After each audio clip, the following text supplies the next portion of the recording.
How are you?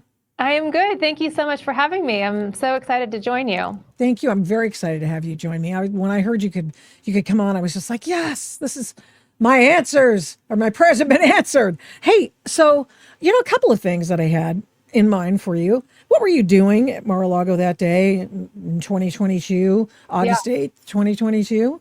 Yeah. Well, I wasn't there originally. So the FBI got there before I did, and then I was notified that they arrived. So I came down and basically was just present, was the representative on site, observed as much as I could observe. Mar-a-Lago, there's several different areas to it. And they searched different areas and they wouldn't let me go. They wouldn't let me observe exactly what they were doing in each of those locations. But I was interacting with the FBI and DOJ and, answering questions, trying to get information from them, trying to figure out what they were looking for, and just kind of trying to manage the I don't even know what you call it, the incident. That doesn't quite seem to do it justice. Yeah. Well, But yeah, just trying to wrangle it all and then wrangle. respond to the president's questions and staff questions because they weren't there. I mean, Mar-a-Lago was empty. It was closed for the summer. So nobody had any idea what was going on. Let's look at a package from ABC News talking about the Mar-a-Lago raid. And let's go back in the Wayback Machine and have you comment on it after New it plays. reporting here after that unprecedented FBI search at the home of former President Trump at Mar-a-Lago in Florida.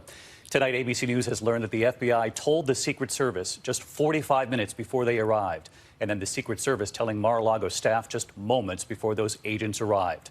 Sources telling ABC News the search is related to allegations the former president improperly removed documents when he left the White House. They were brought to Mar-a-Lago, including classified material. And it wasn't the first time federal agents had been to Mar-a-Lago, their first visit in the spring.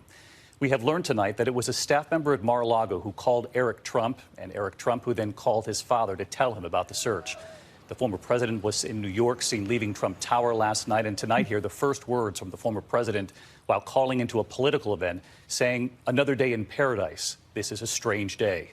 Sources tell ABC News the Department of Justice had started a grand jury investigation in May about alleged mishandling of classified information. Tonight, heavily armed Secret Service agents stand guard at the gates of Mar-a-Lago, and this evening, former President Trump issuing a new statement calling the search a horrible thing. Tonight, what we have now learned about how this unfolded, where they searched, and about pressure mounting on the Attorney General Merrick Garland and FBI Director Christopher Wray, appointed by former President Trump, to somehow explain this highly unprecedented raid. Well, at least they're giving the president that highly unprecedented. There's more to this package, but it's like it goes on. Yeah. And I just wanted to get stuff going because what were you doing that day? How much notice did you get? And when you arrived, what did the scene look like? Yeah. Well, I wasn't given any notice. They were already there when I received the call. So it all happened very, very quickly. And I noticed in that package, they said that the reason that was given was, the president, illegally took documents with him. Right. That is not true. It's never been true. And they have always known that it is not true. The Presidential Records Act is very clear that it's the president and only the president who gets to determine what records he takes with him. So the entire case was a complete pretext for something else. For hopefully we find out soon. Hopefully Kash Patel and Pam Bondi reveal it to us sometime soon. I know there's lots of speculation, but sure, I'll leave it to a jury to determine that. But no, Donald Trump never did anything illegal. There was never a good reason to raid Mar-a-Lago. The fact that they had to go to a judge who was conflicted out just weeks before to get this warrant, and then the part of the the part of the affidavit that we can see that was the basis for the warrant, they left out a lot of information that the judge would have needed to fairly weigh this decision. So I mean, the raid never should have happened. It was never based on any legitimate probable cause. There was a lot of cooperation beforehand. I was there on site. I met with them. However, we were there on site and met with them 2 months prior as well. And we're very cordial and cooperative and worked with them for whatever they needed. But there never should have been a grand jury open. There never should have been a subpoena in the first place. And there certainly never should have been a raid. The grand jury. This is an interesting thing. The grand jury started in Washington, D.C. That's And right. when Jack Smith was caught trying to do grand jury indictments in a pool of grand jurors who hate Donald Trump instead of in Florida, where it actually occurred, he had to bring down, or he had to start another grand jury to, Yep. put the frosting on it. Tell us about that. Were you still engaged in Yeah. learning about all of that? Because that seemed to, that was an interesting, Yes, and that's a very astute point that I think a lot of people miss is the original grand jury for this case was in Washington, D.C. Presumably because Jack Smith was trying to bring some sort of, espionage type of mishandling classified documents type case, Hillary Clinton type case in Washington, D.C. That was the whole point of opening the grand jury in D.C. And the evidence just didn't support it. They didn't have a case for it. And then I don't think they really realized or really had come to the conclusion that they just didn't have a case for it until after the raid was over. Now they are stuck in a position where they have to justify the raid. You can't raid Donald Trump's home and have nothing to show for it, which is actually what happened. So they came up with the fake case in Florida, the Florida case, saying that he mishandled classified materials. No, he didn't. They can't even prove that he handled them in the first place.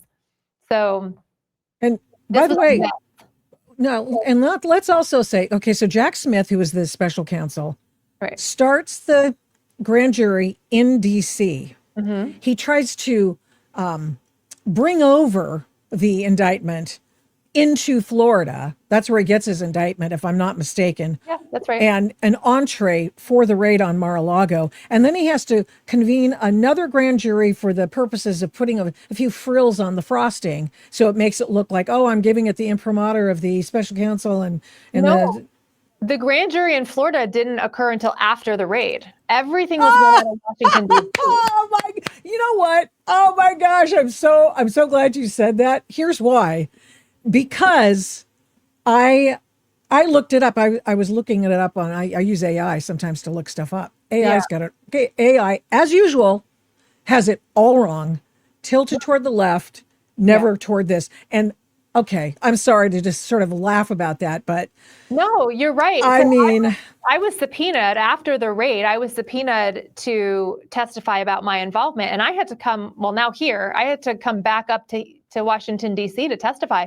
They were still trying to push this through Washington, D.C., and it wasn't until they got through everything that they said, there's nothing here. So they had to move it to Florida because they had to move it to Florida and change the charges to fit, mishandling classified documents, which they only would have had jurisdiction to do in Florida. They wouldn't have had jurisdiction for that here in D.C. because all of the handling of documents was in Florida. So, no, they were in a pickle for sure. Here's another thing that really bothers me, and this goes to the possible charges for conspiracy to deprive President Trump of his rights. And it's this. Joe Biden took away President Trump's immunity, or maybe that's not the proper word, but I think it is, to have just waived the Presidential Records Act or some magical wand that gave the privilege, executive privilege, you mean? Yes, that's it.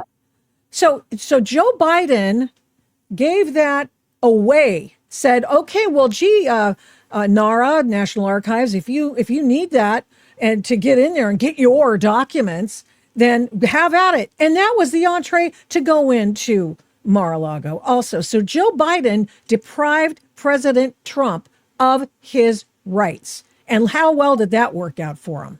Right. Well, it wasn't just executive privilege. That was terrible. That was bad enough. Yeah. But they also breached attorney-client privilege and attorney-client confidentiality. They went to a D.C. judge to say that President Trump's defense counsel was somehow a co-conspirator in this, who knows what claim they brought or they thought they were going to have. Mm. Of course, none of it was true, but the judge allowed them to breach attorney-client privilege and searched the attorney's records. And when they were at Mar-a-Lago, they took attorney-client privilege documents out of Mar-a-Lago.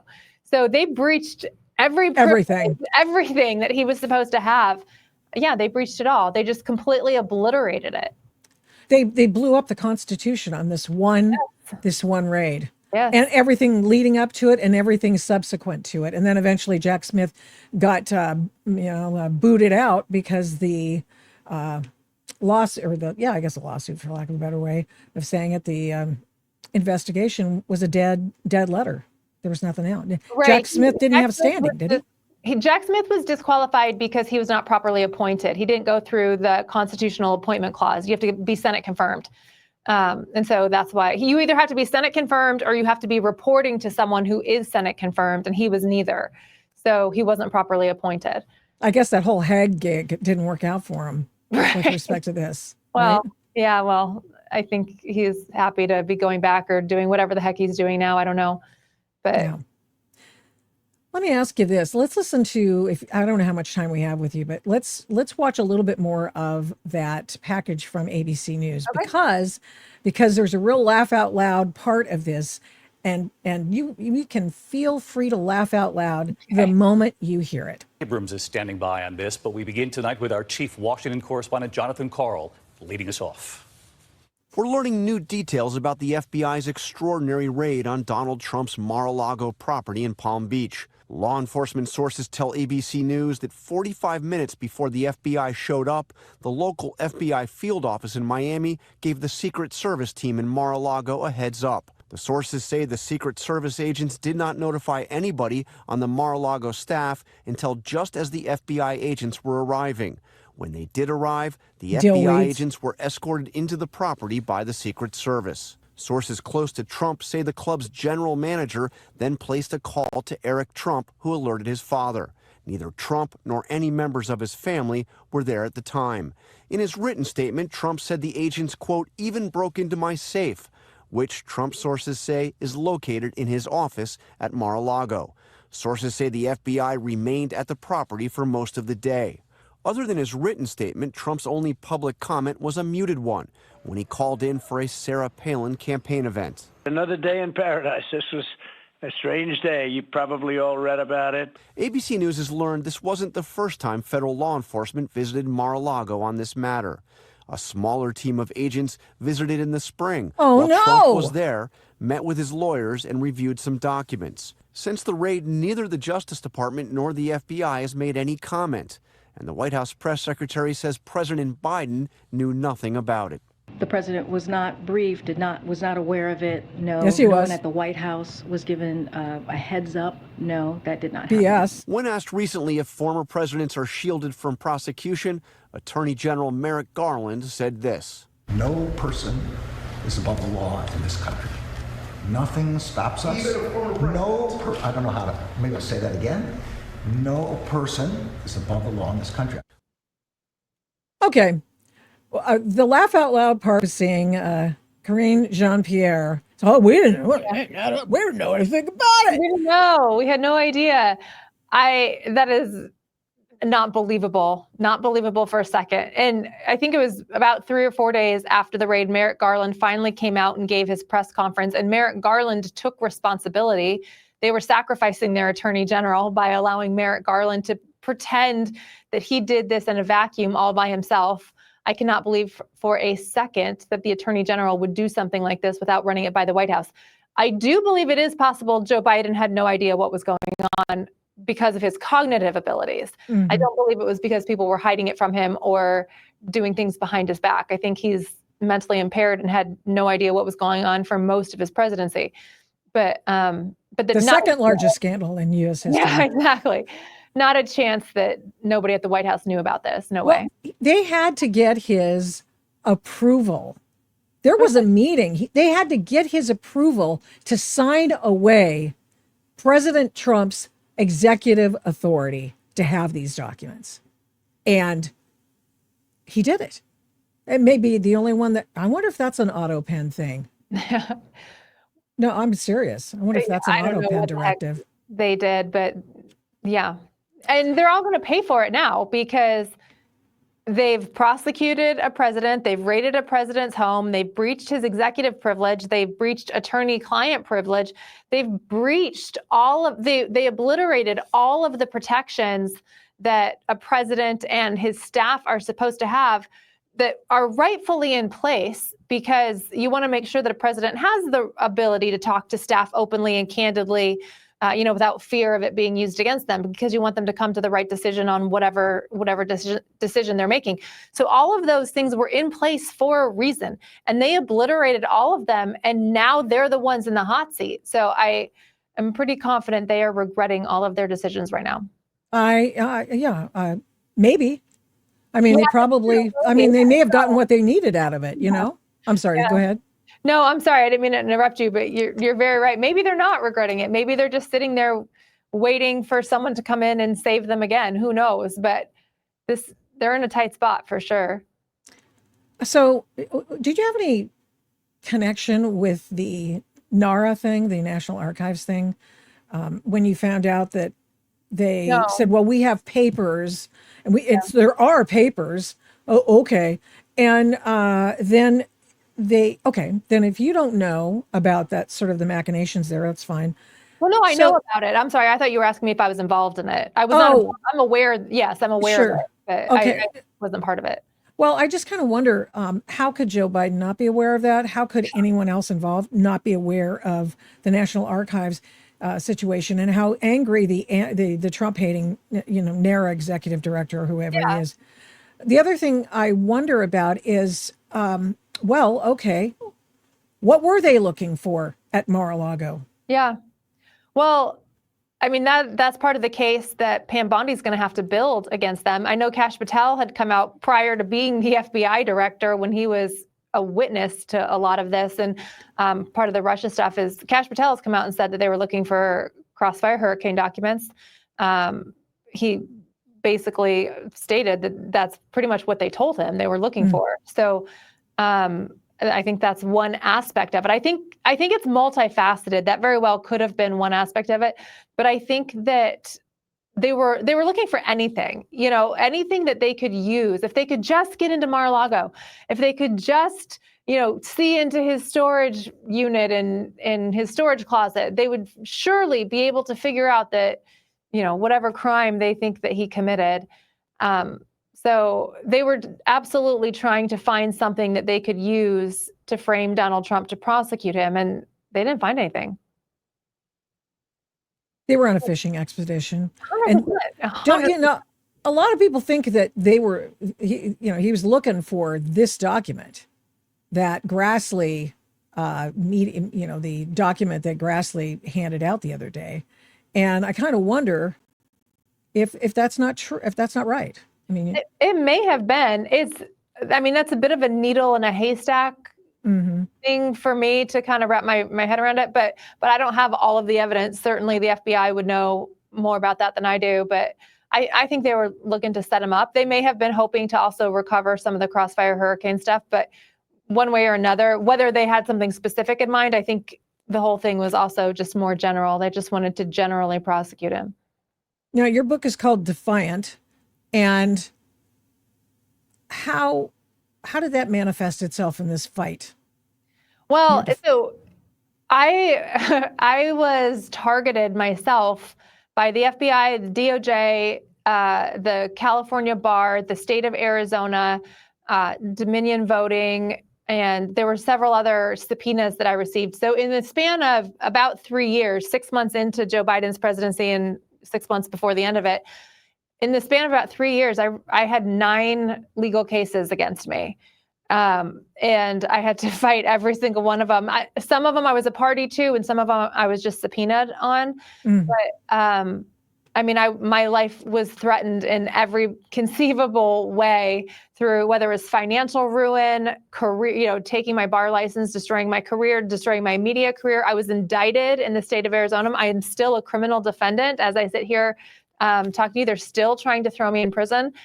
Thankfully, the indictment was thrown out, but they're still trying. They're trying to recover it. The case has not been thrown out, but the indictment's been thrown out. So I mean, anybody who was close to President Trump who dared to stand with him after the 2020 election, they tried to just absolutely annihilate. I mean, I worked closely with Rudy Giuliani, John Eastman, Jeff Clark, who just recently lost his bar license. I mean, what they did to us was terrible. And so part of why Defiant, the book, is so important is people see what happened to Donald Trump, and it's awful and it's terrible and it makes people angry. But what they don't realize is it happened to a bunch of people you've never heard of. It happened to a lot smaller people. And as we sit here today, there's still about 60 people that they're prosecuting for the 2020 election for stuff that we now know was legitimate, was perfectly legitimate. And they're still trying to destroy everybody's lives. And so spare me the tears at this outrage of this grand jury investigation that's been opened when they say, oh, we don't prosecute our political opponents. Well, tell that to the 60 people who are currently criminal defendants by Democrat attorney generals that are trying to destroy their lives because they were Trump electors. I mean, it's the hypocrisy. They're trying to crush the little people. And so thank you so much for letting me share my story, because it's important that people understand what's actually happening. Was this the product of the 65 project, or was this a Mark Elias only thing, or was this, some other bad all actor? Of the above. I mean, there were so many of them. Yeah. Mark Elias was involved in some of the cases, not all of them. And yeah, I did have my bar license challenged. Thankfully, I made it through. Really? I know. I think I'm one of the only ones that actually made it through. How does John Eastman not make it through, and anyone else make it through? It was the exact same legal team investigating John Eastman that investigated me. We're both licensed in California, and they found no misconduct on my part, which there was no misconduct on anybody's part. There shouldn't have been a finding of misconduct for anybody. But I was surprised. They were honest with me. They put me through hell, but they were honest with me, which. So you still have your law license? I do. What did they say you did? You were an elector. You were the unelected elector or something, right? For that, so my bar license was challenged for the Mar-a-Lago raid. They said that they were trying to say that I lied, or, I was somehow dishonest with the FBI. I wasn't, and they couldn't prove that I was. So, and even the FBI refused to, they weren't even accusing me of that. It was just people, making it up. So. I don't know. They didn't have a single person who could actually say that I lied to the FBI or the Department of Justice. So their case didn't get very far. But thankfully, they closed it with no misconduct, which I was grateful for. How do you characterize the lawfare that they've, the Democrats, Mark Elias, 65 Project, all the guys at Crew, all the other folks who were in David Brock's universe, who planned all of this stuff even before it happened? It's unsustainable. It is unsustainable. And their goal is to get us to break and crack. Their goal is to obliterate political opposition. And the fact that they're coming after the lawyers so aggressively should really concern Americans, because they're trying to ensure that their political opposition, us, doesn't have representation. They want to make sure that when they come for us and when they come after us, there's no one to defend us. They're stripping us of our defense. And it's very, very concerning, and it's unsustainable. How is your relationship with Trump world these days?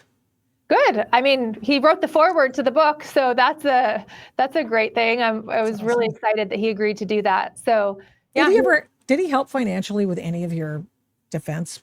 So I was very fortunate. My defense was either covered by insurance in some cases from my reporting, and I had a donor step forward and provide some help. So yes, my legal fees have been covered. There's a bit of a duct tape job, but it has been okay. So yes, I know that they have set up funds, the Trump team, in a variety of different ways, set up funds to help staff and help people that were attacked. I don't know to what extent they've helped, everybody. I don't know, but yes, they did what they could to support those of us that worked for the president. Mm-hmm. Do you ever talk to John Eastman, or he's been on the program a couple of times? John Eastman's great. I haven't talked to him in a long time, but I think the world of him, and I've kind of, followed him. We worked closely together around the January 6th timeframe, and then lost touch a little bit. But I watch them, so watch from afar. One of the things that happened as a result of trying to paper over what Hillary did and all of her criminality with respect to her email situation, her server that was open to all manner of bad actors and that sort of thing, was that they tried to make even more trouble for the American citizen. And as long as I'm here, I don't know if you have to go right away, but I would like to. Yeah. Okay, I'd like to play for you what happened in what we found out in the annex, the Durham annex. And this is Mike Benz. And he's talking about, I don't know if you know Mike Benz, but it was a Trump 45, Trump World State Department guy. And cyber security is his kind of a thing. And now So listen up, because what happened as a result of papering or trying to help out Hillary was that elections, the first election to become an object of critical infrastructure by the lights of the State Department, DHS, and all that was 2020. And they went balls to the wall to get you guys. Listen. On January 6, 2017, the outgoing DHS made elections critical infrastructure.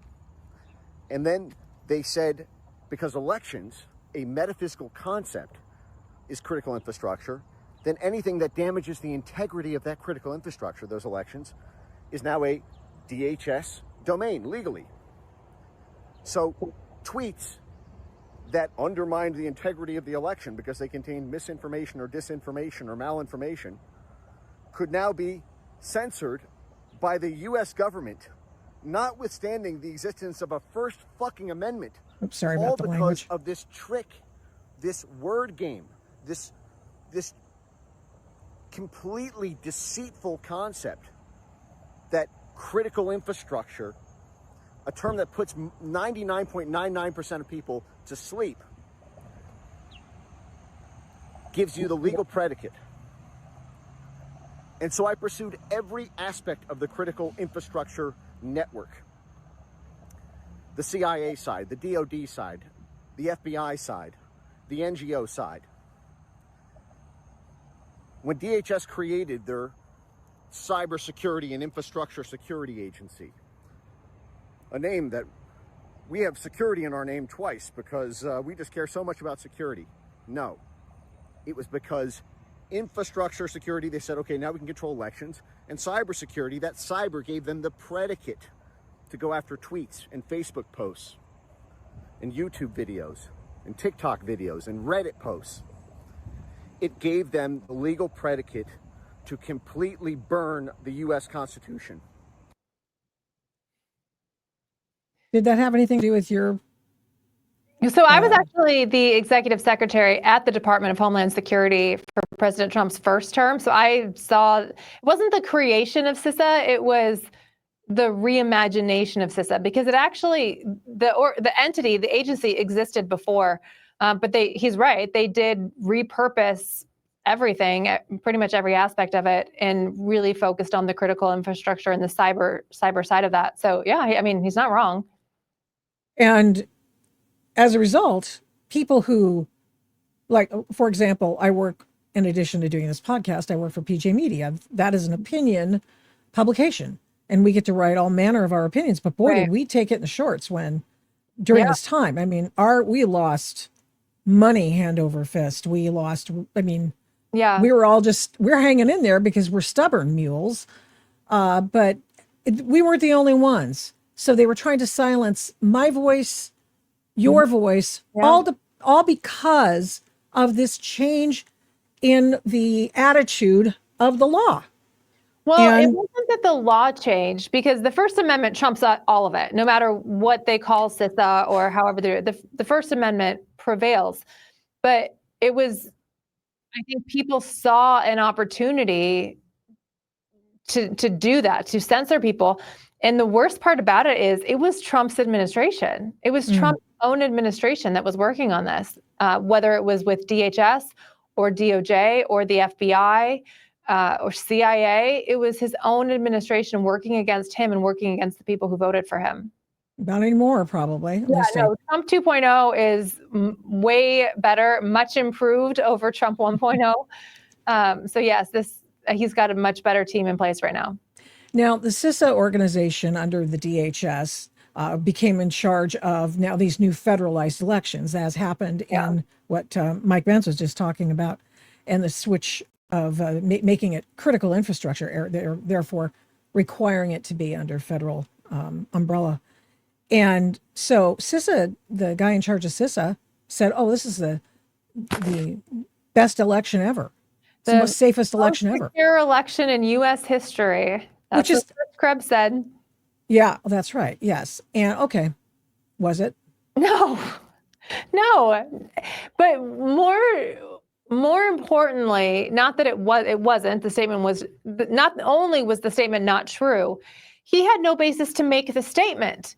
He hadn't done an investigation. Nobody in the federal government had done an investigation at the time he made that statement. I believe that statement was made at the very beginning of December, like December 3rd.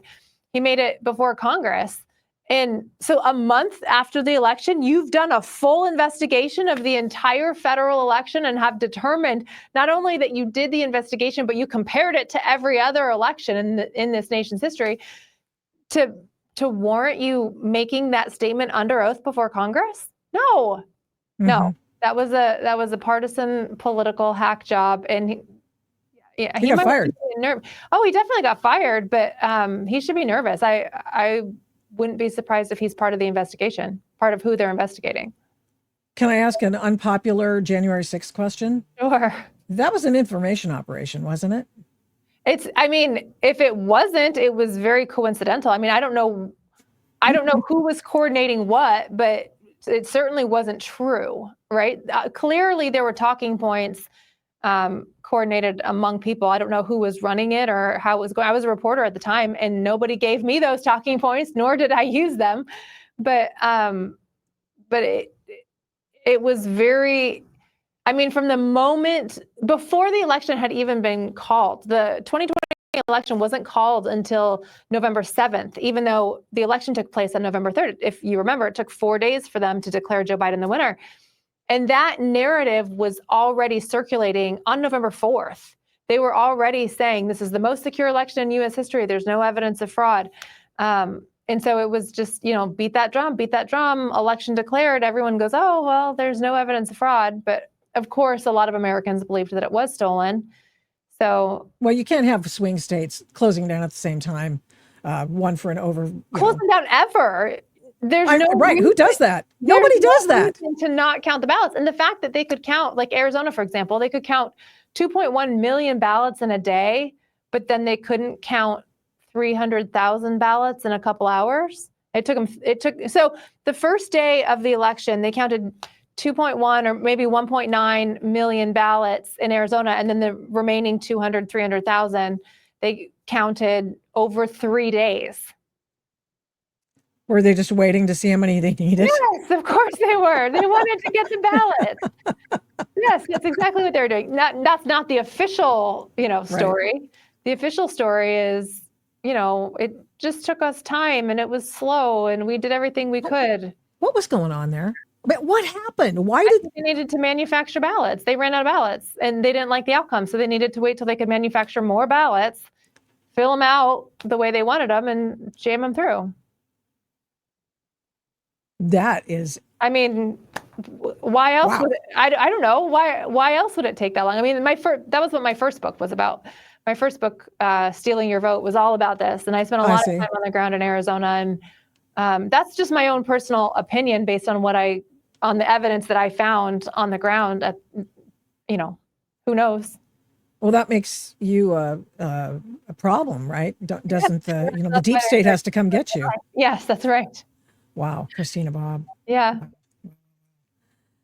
Okay, well, I think. Do you think that we'll get something as this goes along? This whole Russia collusion, hackery, the hoax to cover up for Hillary Clinton.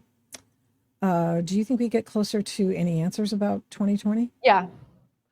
2020 is a little bit harder. Definitely the Russia collusion stuff. There will be indictments. I believe Hillary Clinton and her cronies, somewhere in that pool of people, there will be an indictment at least.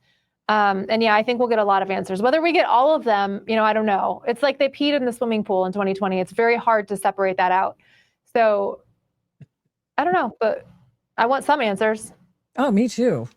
I'm glad you're fighting. And what are you doing, election integrity, or what are you doing for Judicial Watch? I do work with the election team a little bit, but primarily I'm doing a lot of the FOIA litigation and basically exposing government corruption.